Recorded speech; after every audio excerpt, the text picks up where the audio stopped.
Good evening and welcome on Smart Sustainability. We got a treat for you today, and I'm incredibly excited and happy to have the chance to speak with a figure that has inspired and is inspiring millions around the world.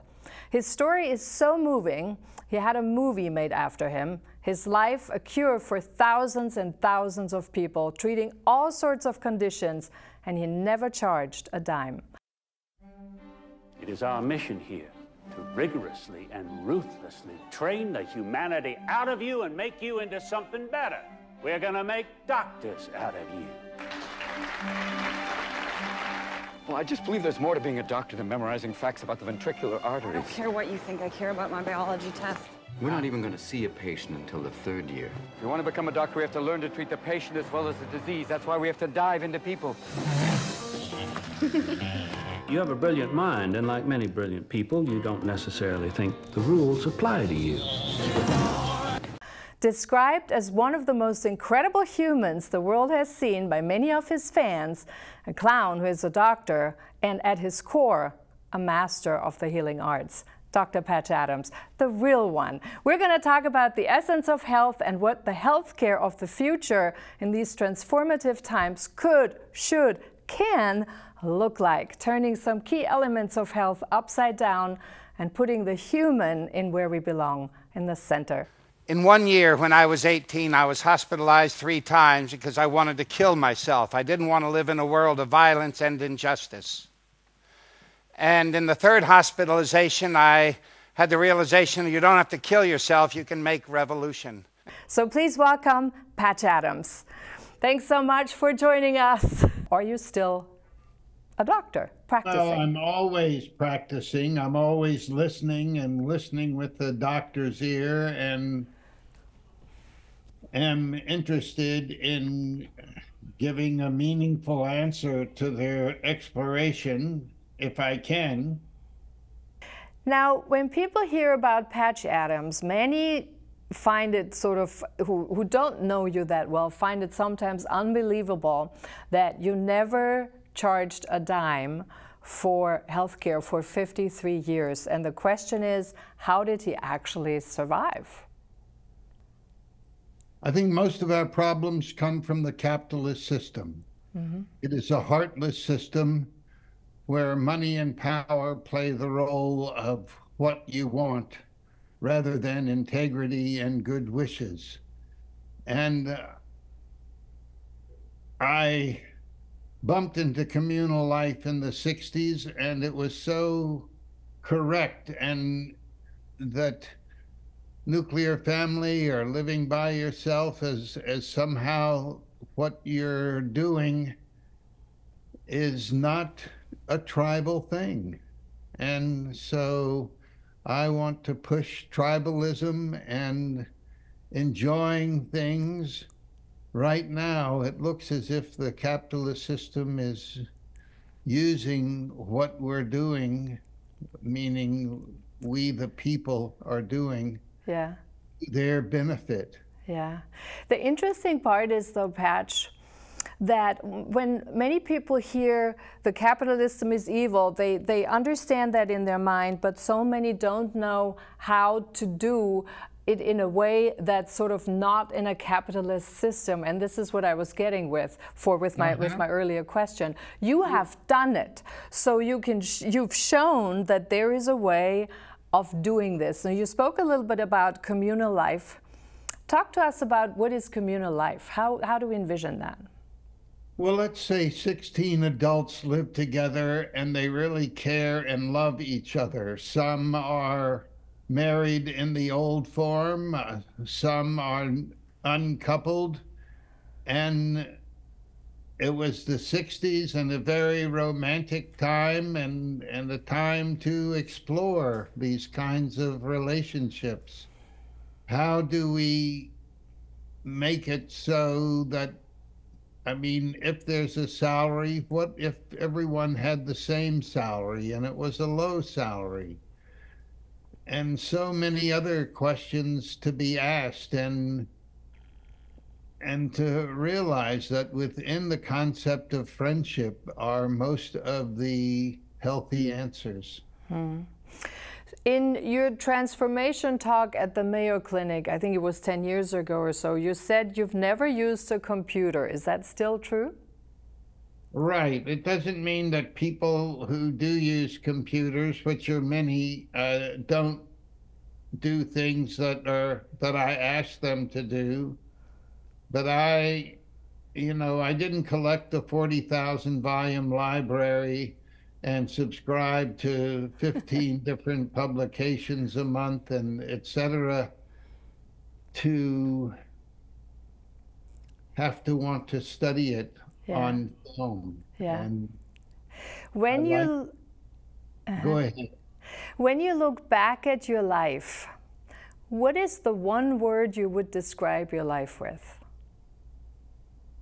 Well, I'm going to say incomplete, because what I wanted was our hospital model and school model to be up and running on our land in West Virginia, and they're not finished yet. Is there anything happening on the land yet? Has there been some buildings on there? Right. Or people live there, buildings have been built there, and there are different programs. But it's not complete, so it's not fully operational yet. Right, exactly. I would be there. Yeah. Now, when people would ask you, Patch Adams, who are you? Oh, it would depend on the askers. What are they asking about? I mean, if a part of it is related to the hippie thing and the growing the hair and smoking pot and being goofy, this was certainly one direction. Angry activism was another direction. Mm-hmm. And you see how people respond and play with it. Hmm. Now, you worked for many years as a clown. I don't know if you still do that. And you said clowning is a way to bring love to people. Are you still doing this as a clown? Well, look what I'm wearing. I wear clown clothes all the time. I have a huge number of things in one pocket and my clown nose in the other pocket. And in whatever I'm doing, I'm having fun doing it. And using fun as a context for living. And as Mary Poppins said, in every job that must be done, there's an element of fun. You find that fun and snap, the job's a game. And every task you undertake becomes a piece of cake. So this is, for me, a very nice philosophy in a world that when they call you rich, they're talking about the amount of money you have, and hopefully that it exceeds the amount of money most people have, instead of a fabulous partner and or fun work, which for me is so much more important. I have the best possible partner imaginable, and every day I feed on it. So you live from the richness, from all of that, exactly? Right, and friendship. Yeah. Friendship, nature, and the arts is my trilogy. Yeah. Which brings me to the next question. When you look at your philosophy of life, so that laughter and fun and humor are really integral part of human existence, right? And so you worked as a clown on the one hand, and then you have on the other hand the seriousness of people you're dealing with. So you have people who have all sorts of mental issues, health issues, in other words, physical issues, etc. We have a healthcare system that is so serious that when you go into a practice in a normal doctor, my God, you can't even smile. They think there's something wrong with you if you just smile and go in. So how did you manage to integrate the two and have become such an inspiration versus people kind of thinking there's this cliche, clowning is fun, but this is not to be taken seriously?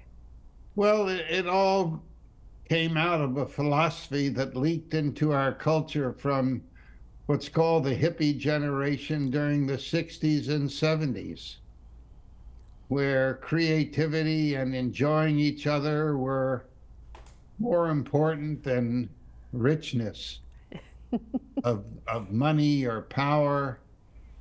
That where we were was in the romantic period that's called the 60s, 70s, and it just sustained itself to 2020s.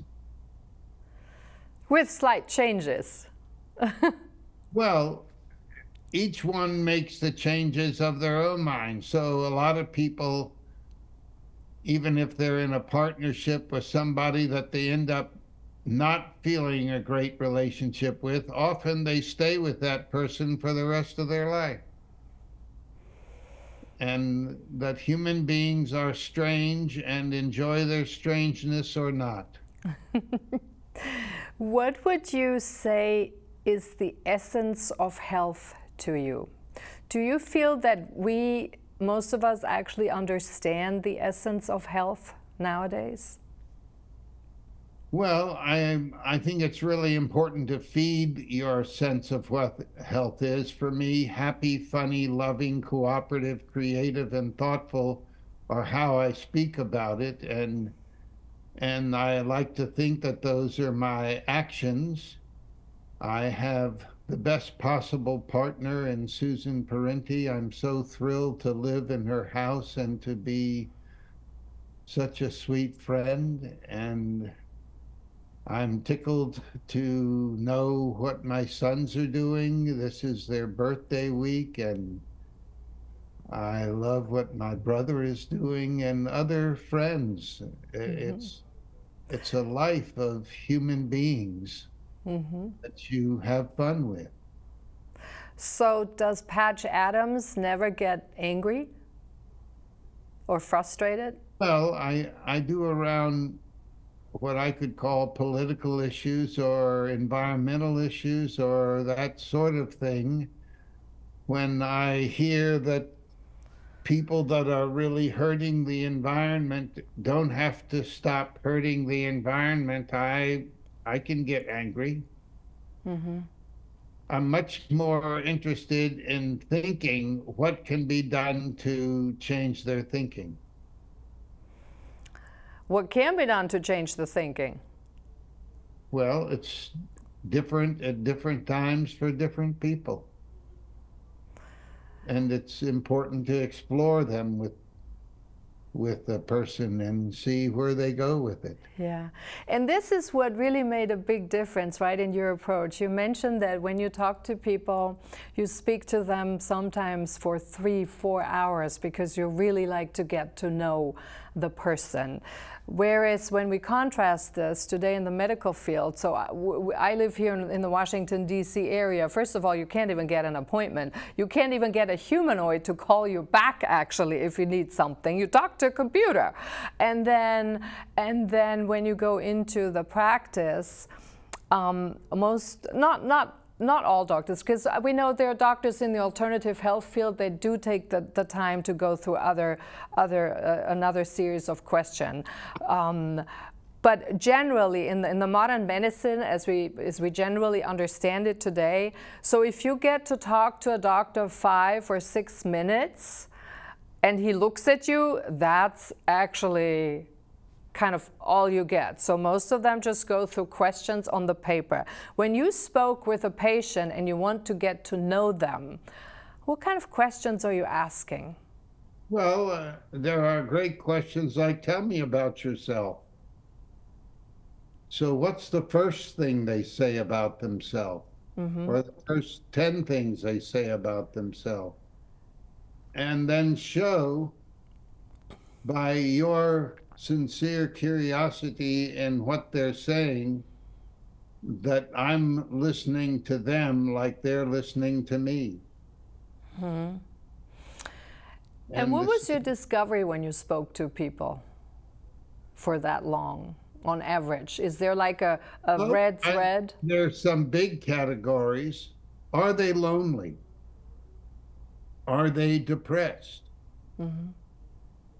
And these are devastating emotions in people.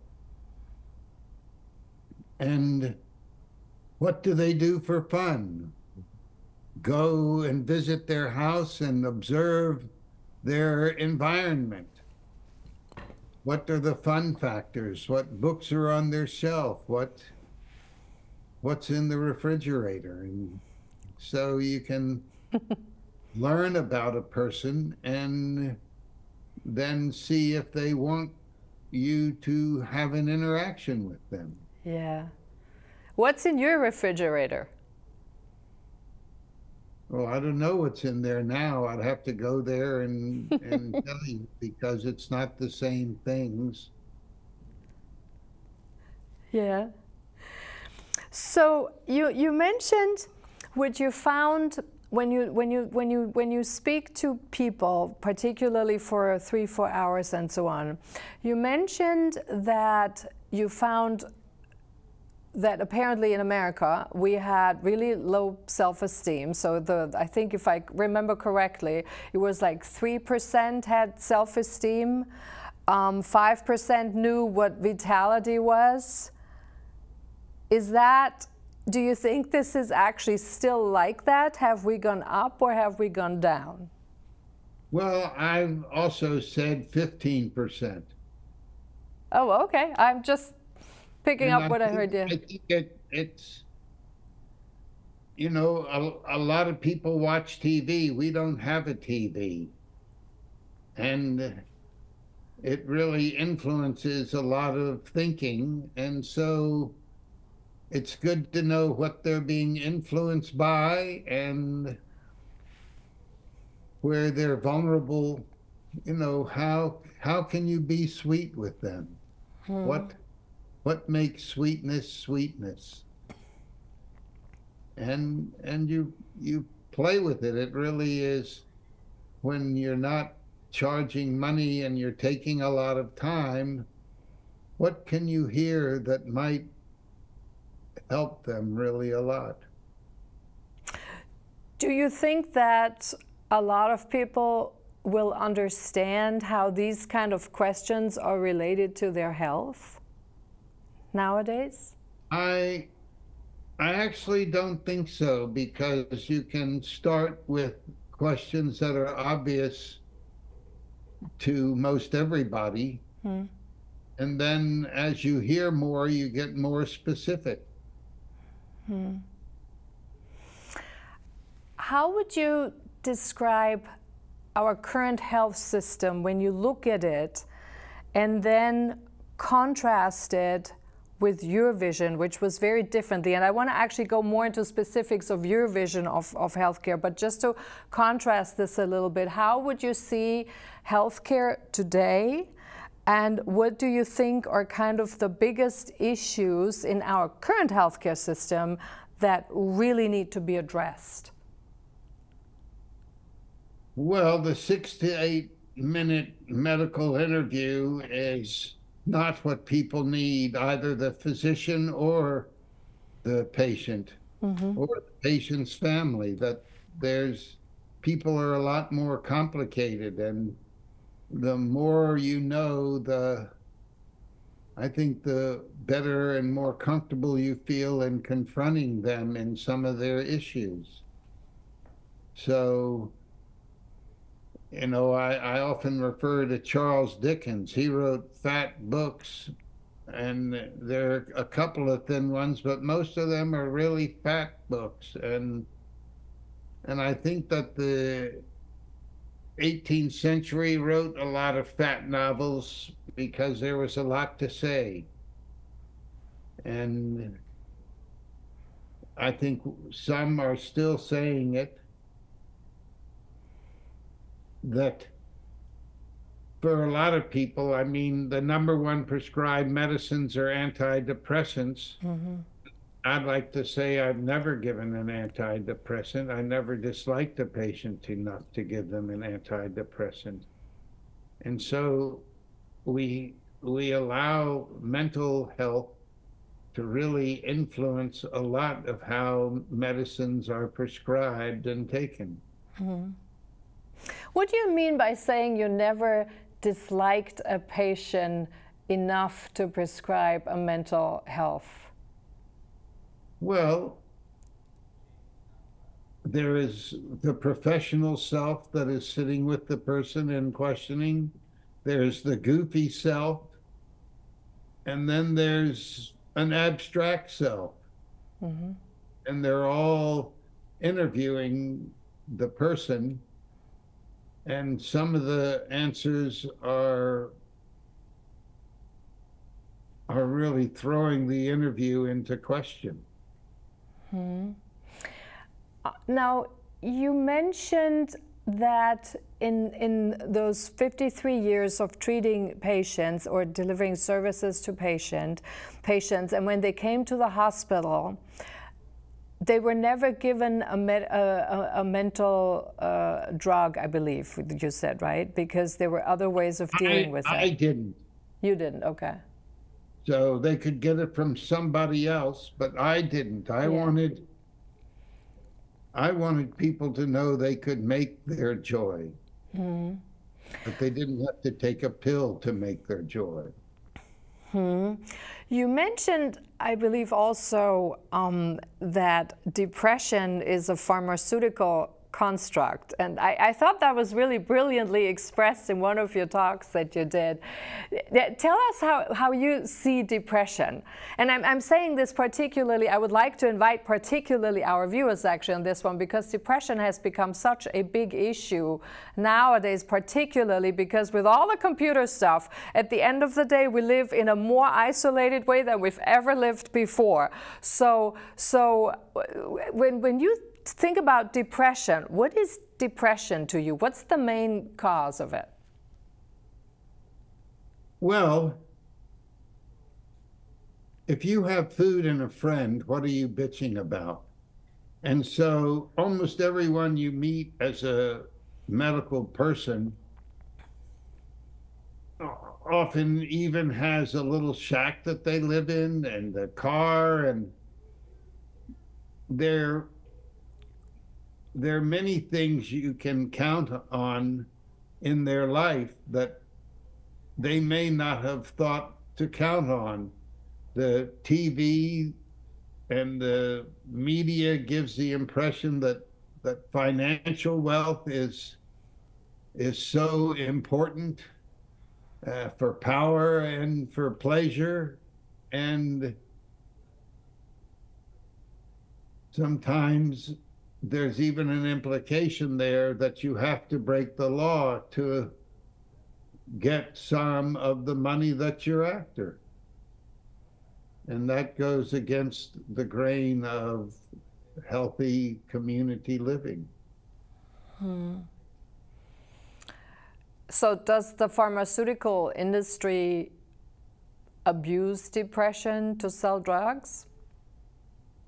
Well, I think I'm told, and I could be wrong, that antidepressants or depression is the #1 illness asking for medication in the country. Yeah. And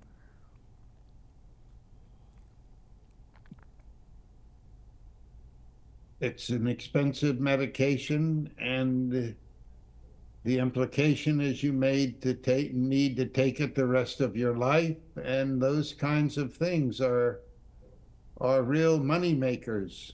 And there's not a sense of, in a mental illness, why not work on the mentals so that they're living a life of joy? I think in this day and age we have, I guess if you ask people what joy is, I don't know how many could actually say they know what joy is. I think this is such a human trait that has to be rediscovered by many people. Well, I think in a way you're right, that and during the 50s, horrible things were prescribed and horrible things were done. And then there was the 60s and 70s, and there is a strong criticism of psychiatric medication. And there was, if you think about the things that are in my sextet: happy, funny, loving, cooperative, creative, and thoughtful. And I'm not sure any of them are really taught in our society. Yeah, that's what I was gonna go a little bit for, because those 6 that you mentioned seem to me, those are really the quintessence of a normal human being when they haven't cut down the wings yet, or when babies are born. Those are the 6 things we bring with us, we naturally have, right? And then as we get older, we kind of lose them somewhere, and then you have all sorts of disease, which really means dis-ease, which means kind of you're really out of, you're not at ease with these 6 things because you have other issues, and then we have a lot of illnesses creeping in. But to change that, something that is so natural, and actually in a way, when you think about it, it's simple in a way, and yet this is where we see the biggest resistance from society and from people, and how we apply our resources and funding, etc. How could we possibly change that? How do we get out of the rut? Show them people that they respect that are using those things to make a great life. I want to contrast a little bit your hospital that you had with what's normally in hospitals. So what were some of the key differentiators in your hospital that you built? And it was a house, I believe, right? Hospital at all. Yeah, it was a house, right? It was a large communal home. A communal home, and you called it a hospital. Explain to us how exactly that worked. So did you have other doctors there? Were you the only practitioner? There were 3 doctors there. And somebody could call up and ask for one, or just go, I'll talk to anybody, or whatever. And we all, it was like this romantic hippie era thing. The hippie era thing. Now, for us here for the younger generation, I don't think they know much about the hippie era thing anymore. So can we contrast it a little bit more? So people would go there, but they wouldn't pay. So they would get treatments, but they didn't have. You wouldn't charge them. They didn't have an insurance, did they? No. Do you have an insurance? If they have insurance, yeah, they a lot of times have to show it. They're not allowed to not show it.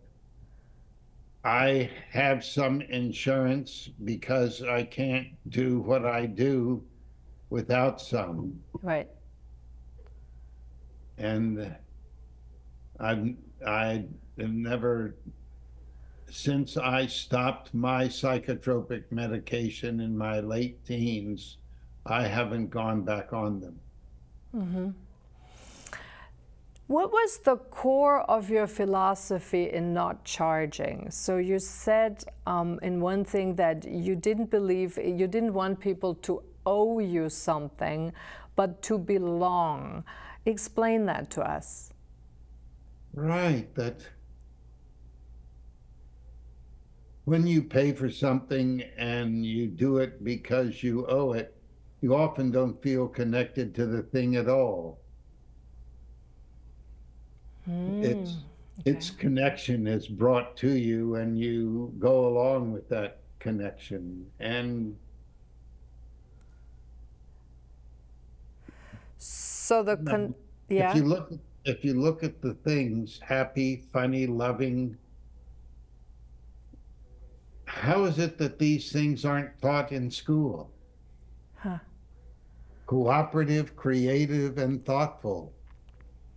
How are they not major courses that we study in? Yeah. I think it's actually even worse. I think they're even untaught. So when someone is creative, when kids are creative, they are being taught that being creative is wrong, and they sometimes get punished for being resourceful and creative. So it's the opposite. Right. Mm-hmm. That's right. So for your, but you mentioned, yeah. I was just saying it's also funny that humans, given the complexity and depth of their brain, can be talked into this crap. I'm a little bit worried that maybe in our time we don't have access to these natural human traits anymore. And if you can't feel something, if you can't envision something, then it doesn't really sort of exist. So if we no longer have clowning, for example, or clowns, or someone that brings out the humor in people, how would they learn? Well, that's why we did a lot of clown trips and took ages 5 to 92. Yeah. And we did our own experimenting with it. Because we went to hospitals or prisons or nursing homes, people in those places were often troubled, and here comes a goofy attack. So how goofy were you? Well, I was outrageously goofy. that if I saw that they responded to it, then I would go further. And was this all improvised? Sure, of course. How would people in prisons react, for example, to the goofiness? So when you look at the seriousness in their situation, and then there comes this goofy person in, how did they react? Their life is boring, and we looked for interest. That's what I do. I look in each person that is in prison for an interest that I can glom onto. Yeah. I want to ask you about something else about your hospital, and this is about hierarchy. So in our society and in a lot of organizations, and I believe also in hospitals, there's still a lot of hierarchies, right? Hierarchy is kind of still the determining thing, although when you look at a natural organism, there's the hierarchy isn't there, which is why a natural organism is kind of more adaptive, and the hierarchy usually is a problem. In your hospital, you handled that differently, didn't you? By everyone getting the same low salary, that was an indication that everybody's equal, and that different people need different things. So if your main thing is hugging and this person's main thing is conversation, then there are two nice possibilities. Well, you could hug and converse at the same time. Absolutely.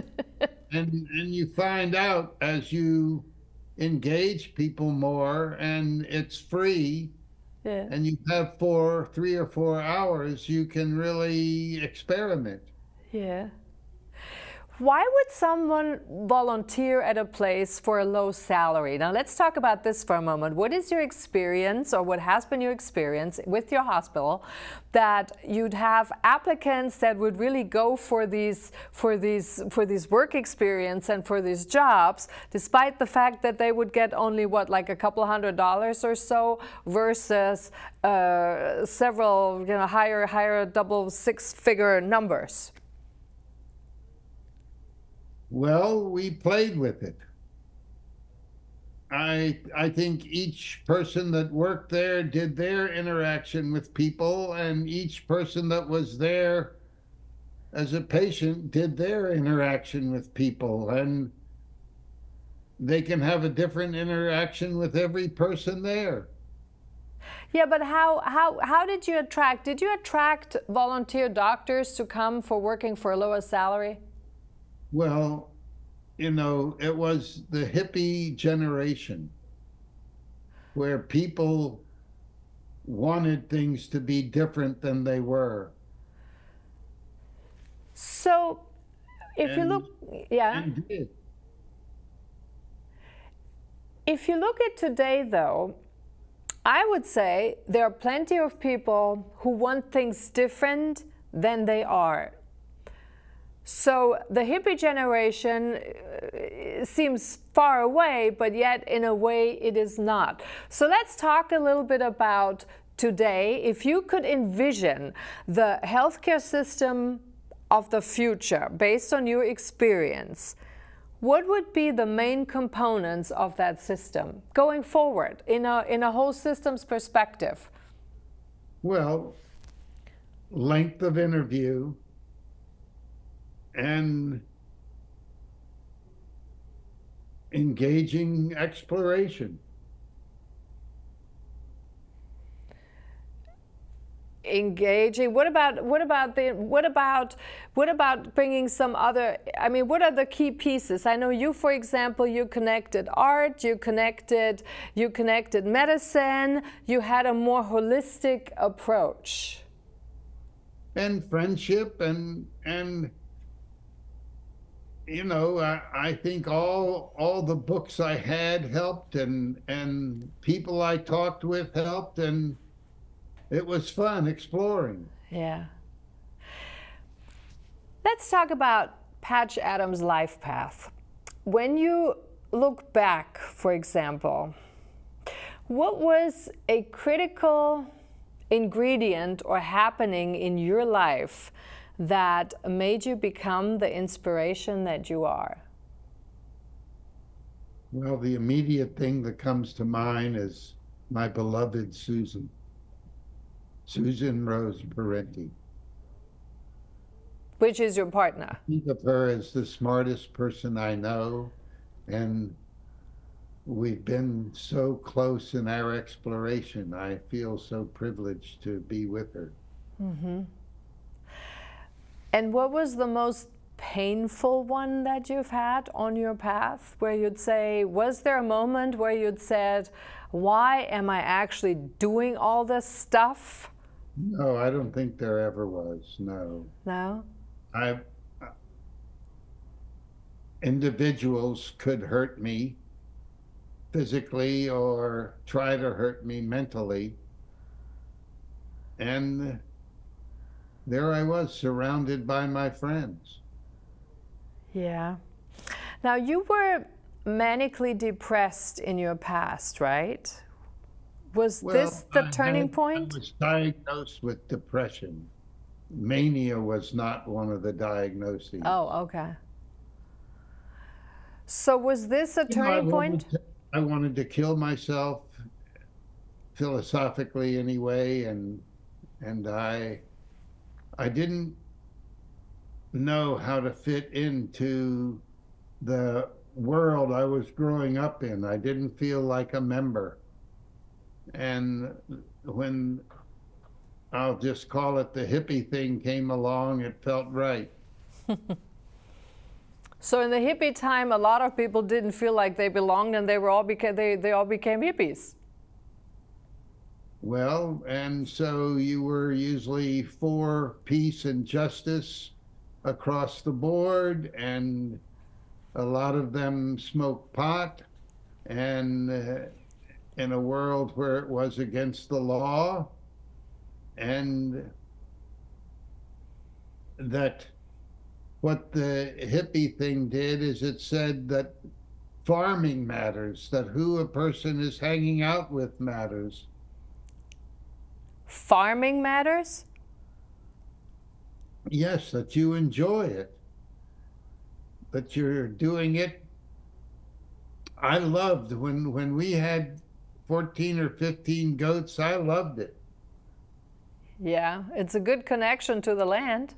And and so I've just loved the journal, and I'm still loving the journey. Yeah. What made Patch Adams the personality he has become today? Well, I don't think it's a single thing. Well, I give us great several of them. mother. My mother was really important, and my brother was important, and we're still close. And friends, nature, and the arts were always there for me. Yeah. How was, in what regard was your mother important? Well, she was my mother. So she gave birth to me when my father was in World War II. And she was always there with love and service and fun. She herself was a school teacher, so she loved feeding that part of me. And yeah, it was a really good time socially for people who were looking to experiment. How do you think this would be contrasted today? And I will explain a little bit why I'm asking the question. Because we live in a society where a lot of kids are brought up either by a single parent, or they come from pretty traumatic environments, families, etc. So there are a lot of trauma relationships with mothers, fathers too, but mothers also. And I want to talk a little bit about the mother side here, because you mentioned that this was was a critical and essential point for making you into the person you are. What would you say to a lot of those people today, the younger generation, who've had or who have traumatic relationships or trauma input through the relationship with their mother? Can that be healed to change that? Well, of course it can be healed, and you experience its healing. It might be healed with you and not with others. I mean, life is complicated that way. And if you're seeing things in a fun way and a exploring way, then that's how you'll see things. If you see things as complicated and hard, that may be how you approach them. So a lot of it is how you approach life, and its many parts. Are you feeding on, for me, friendship, nature, and the arts are my food. So they're your driving force. Right, that within each of those are what I cherish so much. Yeah, I can see that. What do you think drives love? What do I think what? Drives love, and why is love and humor so powerful in medicine? Well, I think because you see the result right then. And of humor or love, you can just feel the power. And it may be the beginning of seeing the power, or it can be a full-blown shockwave. Were there cancer patients among the patients who would seek your services or help as well? Sure, of course. And there were those that were on the verge of dying. I mean, here's an interesting thing. I don't think you can know you're dead. You can be miserable and crying and weeping, sobbing about the fact that you're dying, but once you're dead, you can't know it. What do you mean by that? Well, that eliminates the idea of thinking you have to suffer in order to die. it's a pleasure to be alive. You know, I'm going to be 78 in 2 days, and I'm feeling in my 40s. So what I'm hearing, I think what you said, is that we don't know sort of death. That means it's sort of kind of a very smooth transition. Is that it? Well, it's different. Chronic illness is involved often, and accidents are involved, and criminal behaviors involved, and those are all part of it. If you have a healthy relationship or relationships with a group of people or with a single person, you can have a fabulous life. That's what I have. I have an enchanting life where I don't feel yet that my body, even though I have an amputation of the mid-calf on the left, my life is not altered. I'm having fun. Yeah. What would you say was the biggest disappointment in your life? When I found out just how deeply seated men were in our society, and that almost all the problems of history were due to men, and how much I would like a feminine world. When you say how much do you like a feminine world, what do you mean by that? Nonviolence, where showing tenderness and receiving tenderness is a positive thing, not an argument. Yeah. Which is what the return of the feminine is all about, right? Certainly, it's part of it. And we say feminine, not feminism, because there's a difference. Well, and if you asked 100 people, you might see 50 differences. Yes, very true. We're talking about subjects that are very abstract. Mm-hmm. Yeah. Depend on so many things that we've not mentioned. What are the influences that hurt you around wealth? And what are the bonuses around wealth, etc.? What is being healthy or having good looks or weighing 400 pounds, or just so many different ways of being, and you can be nosy and explore many of them. Can you envision a society without money?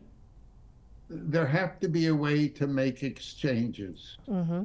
Let's talk about your hospital. You mentioned at the beginning, if you would describe it in one word, you would say incomplete, because you wanted a hospital to be built. I'm trying to build a 40-bed rural community hospital. Yeah. That would have 80 to 100 staff living there. In a communal setting. On the 312 acres we have in West Virginia. Mm-hmm. Waterfalls, a 4-acre lake, a mountain of hardwood trees. Mm-hmm. So what would you need? What do you need at this point to make it up and running? Well, I say somewhere between $60 and $90 million. Okay. And that would come from donations, from grants? From where would it come from? Or could it come from? Well, it could come from anywhere. Yeah. Anyone that has money. I mean, we get $5 donations. And I don't think you want to be arrogant and think, well, shit, that's too little. But thank everybody and go forward. Mm-hmm. Make it fun. Yeah. Is this only for the hospital, or is there also an education component in it? Well, there's a lot of education in how organizations work. Education, I mean, for how you can always be looking for how hierarchy hurts relationships. Yeah. And look at your own relationship with each person. Yeah, yeah. I'm going to have to ask you about the movie. Of course, everybody wants to know and asks about the movie. But you did not get anything out from the movie to build the hospital, or did you? No, they promised to build it and gave me nothing. Why do you think that was? Well, I mean, when I say they gave me nothing, it was money. They gave me a movie, and somehow maybe they thought that was enough, or maybe as criminals they're saying I can get along and get by with not giving them anything. Did you partake writing the script? Well, not really. No, they made their own script. And I have sent back their letters of not paying for the film and those kinds of things. You know, make it fun is my message. You know, since I'm going to be 79 in a couple of days, I might not live to see a finished hospital. And that doesn't mean a bad thing. It's just not finished. Now, we only have a few minutes left. Let's talk about a fun hospital, because I really want to end actually on the imagination. When you talk about let's make it fun, what would this hospital have that's fun and different from any other hospital that's out there? Let's go through the main differentiators. Okay, it'll look like a big house that has a lot of room and a lot of art in the house and possibilities for fun and play, and 40 beds for patients in a situation where you can have the people that are serving the patients have their nursing stations, and it would all integrate into the house and the people living in the house. And this would be on a land with 3 waterfalls, a 4-acre lake, a mountain of hardwood trees. So you're in paradise and you're trying to grow. And I take it you would have room for volunteers there also, right? So people could volunteer there? Absolutely. And that can be as much as just sleeping on the floor or on a couch or something. Yeah, yeah, yeah. I would think that there are a lot of communities out there where people try to live in different community settings than what we just sort of know to this point, where everybody lives on their own, etc. There's more and more a tendency. There are communities in Germany where they practice that, and in other countries where people really have a communal way of life, getting together and doing more exchange by doing services for each other. Wouldn't that also be an ideal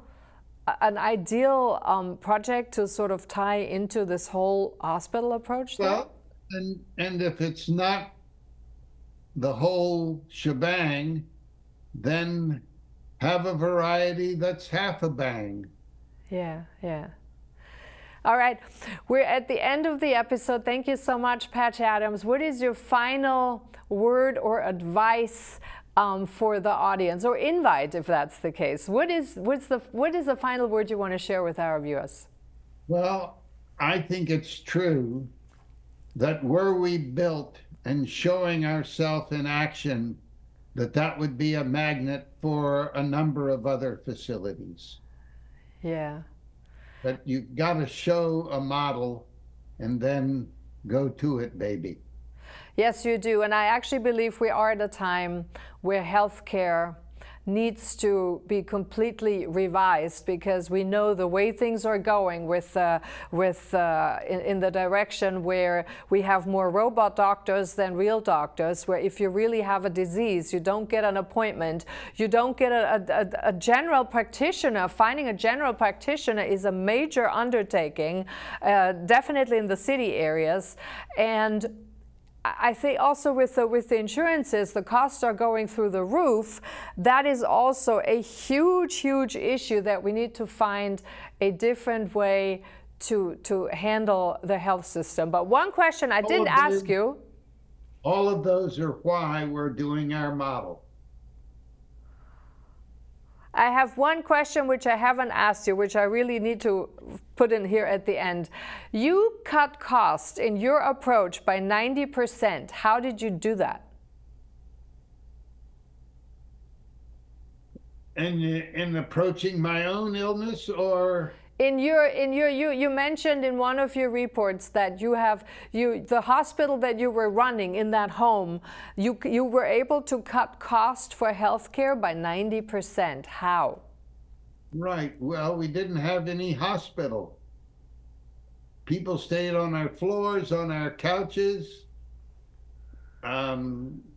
makeshift beds, and fun. So no overhead. No overhead, no underhead. All right. What about if you have diseases that are like viruses, or where people have fever or germs or something like that? Well, if people need isolation, they'll be in isolation. Okay, I see. All right. Well, thank you so much. That was Dr. Patch Adams. Thanks so much for coming on. And they can reach you at patchadams.org, right? Well, actually, if they want to reach me, I've chosen never to learn how to use a computer. So they can write me, Patch Adams, at 122 Franklin Street, Urbana, Illinois, 61801. All right. Thank you so much. Yum, yum, and whoopee, whoopee. I'm going to cast off now. Whoopee, whoopee. Thank you so much. Good night. And that was it for this episode. That was Patch Adams with this idea about a fun and silly hospital that does help a lot with healing and takes a very different approach to healthcare going forward.